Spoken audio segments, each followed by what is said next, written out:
What's going on, guys? Today's video is going to be on the 7 Habits of Highly Effective People by Stephen Covey. Now, this book has touched millions of people's lives.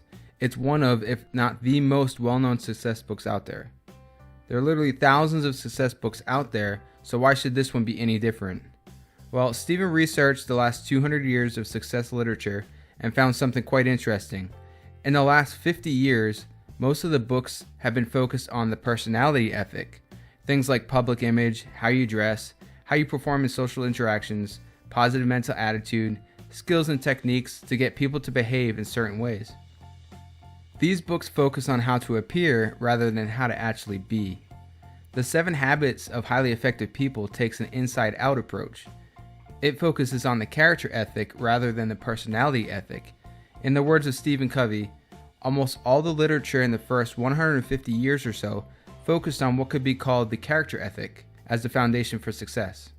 Things like integrity, humility, temperance, courage, and justice, patience, industry, simplicity, modesty, and the golden rule. The character ethic taught that there are basic principles of effective living, and that people can only experience true success and enduring happiness as they learn and integrate these principles into their basic character. You know, greatness starts from the inside out.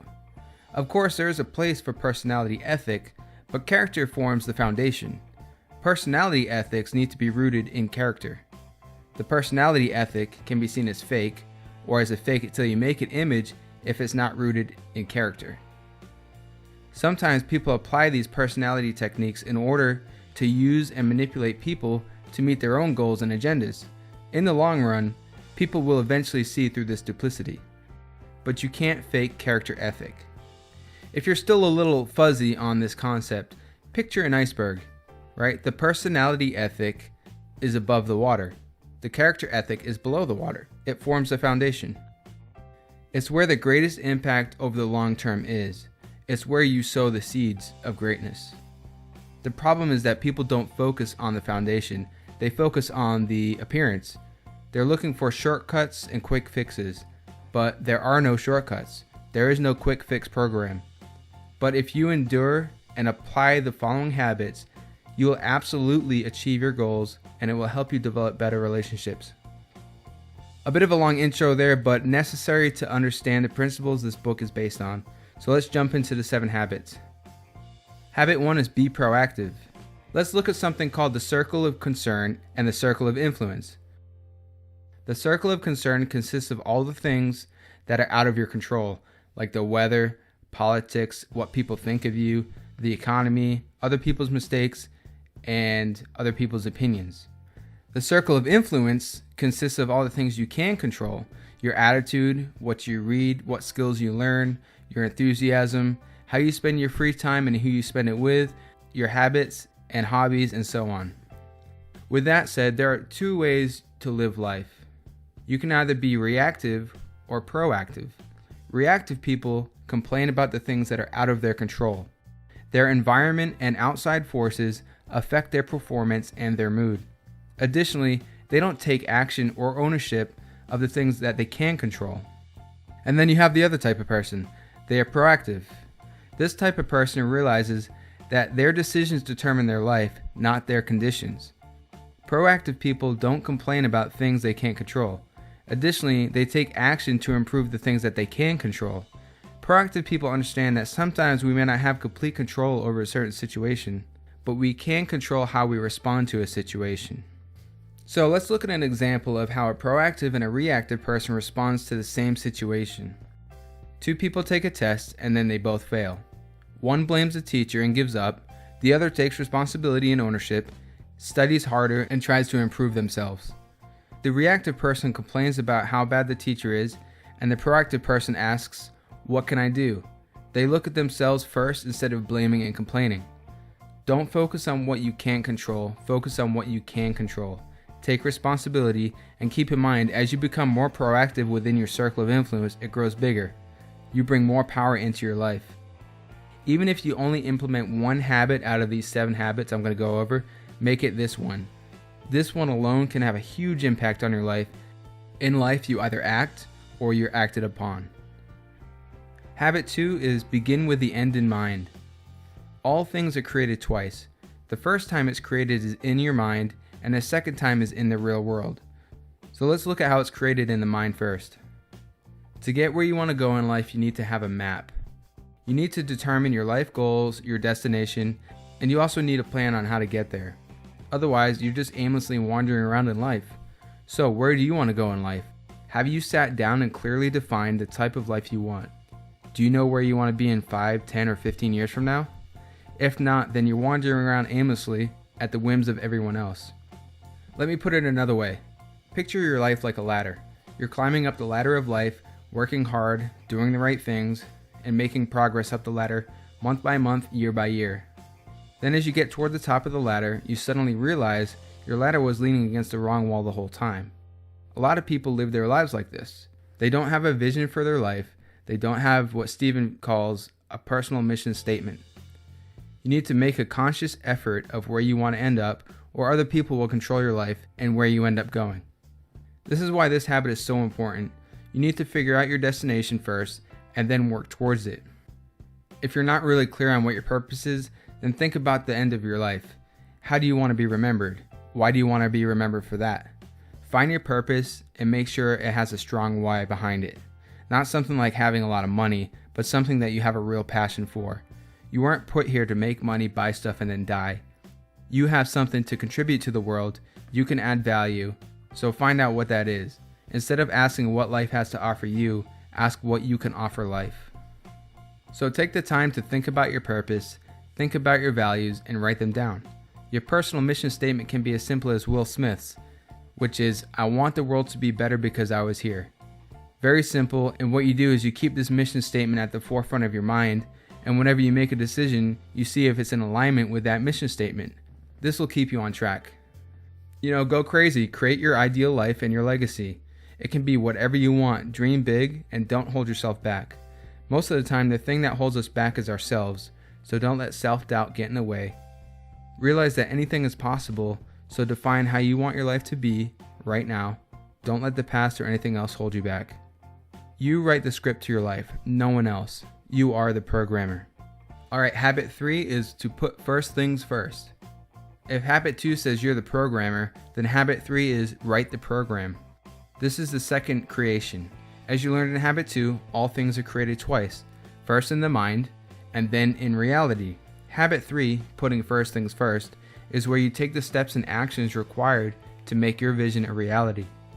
This is where we begin examining our daily routines and habits. Ask yourself, what's the most important thing for you in this moment? It's probably your significant other, finishing school, improving your health, or your family, right? It's not checking Facebook or Instagram. So why do we spend so much time doing these useless things, right? We need to get into the habit of putting first things first. Taking the time to focus on what really matters and focusing our efforts on what's going to get us to where we want to be in life. Really start questioning the scripts and the habits in your life. We've all fallen into the vicious cycle of waking up late, eating poorly, leaving late for work, rushing through traffic in a state of stress, being unorganized at work and being pulled in 1,000 different directions, and then getting home, eating fast food because you're tired, and then falling asleep late because you watched some new TV show. And then you wake up late the next day to do it all over again. This is the perfect example of not putting first things first. We could all use a little help in the time management department, right? And we all have a lot to do. So how do we manage time effectively? Usually we all write things down on a giant to-do list, and we tend to go in order from top to bottom with no real priorities. This is not the way. Or you schedule things on a calendar, which is a decent practice, but with one interruption, our whole game can be thrown off. You could also try daily planning based on priorities, but again, one interruption or emergency can mess it all up. Most of us fall into this time management scheme. But there is another way. The best way is to categorize things by urgency and importance. Stephen developed a cool quad chart for this, and you need to categorize items in the following. Quadrant 1 is urgent and important. This is putting out fires, emergencies, and kind of the reactive mindset. Quadrant 2 is not urgent and important. These are things like your health, exercising, spending time with your family, relationships. We need to put more focus here. These are often neglected activities, and this is where success and balance and growth are found. Quadrant 3 activities are not important and urgent. So most of us spend our time here, right? Interruptions, some meetings, some phone calls, and other people's emergencies. And then quadrant 4 are not important and not urgent. These are a waste of time, busy work, some emails, some phone calls, and so on. You remember the example above of the reactive and unorganized person. Now let's look at an example of someone who puts first things first. Joe wakes up early, exercises for 30 minutes, eats a healthy breakfast, leaves early for work, and has a nice, smooth, and joyful ride.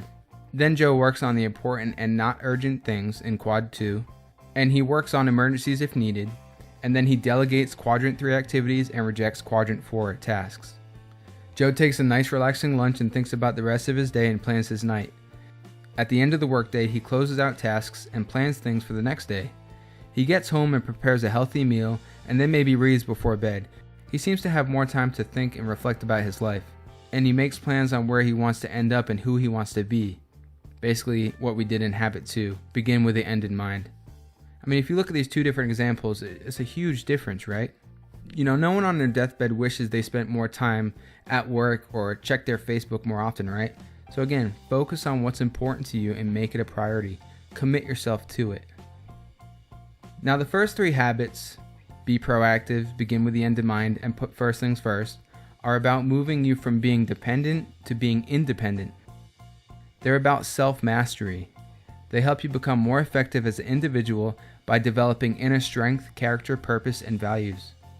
The next 3 habits, which I'll cover in the next video, move you from being independent to being interdependent. Interdependence is the highest level of what Stephen Covey calls the maturity continuum. The maturity continuum consists of 3 levels: dependence, independence, and interdependence. Dependence is like the relationship between a child and a mother, or even sometimes between a boss and an employee, if the employee lacks their own inner strength, values, and purpose. It's the attitude of you.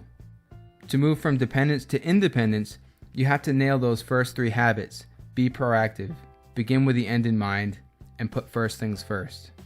This is the attitude of I. Most people think independence is where it's at, right? They think this is the highest level, but in fact, interdependence is the highest level. Interdependence is where you think like a team. Think family, think marriage, right? A team mentality. We accomplish what we want together. It's the attitude of we. We can combine our talents and our abilities to make something even better. Habits 4 through 6 will help you deal with people, how to read the needs of people, how to empathize, and how to cooperate. And keep in mind, you have to move from being dependent to independent before you can truly become interdependent. So go ahead and check out part 2 of this summary, where you can learn about habits 4 through 7. I'll link to it right here.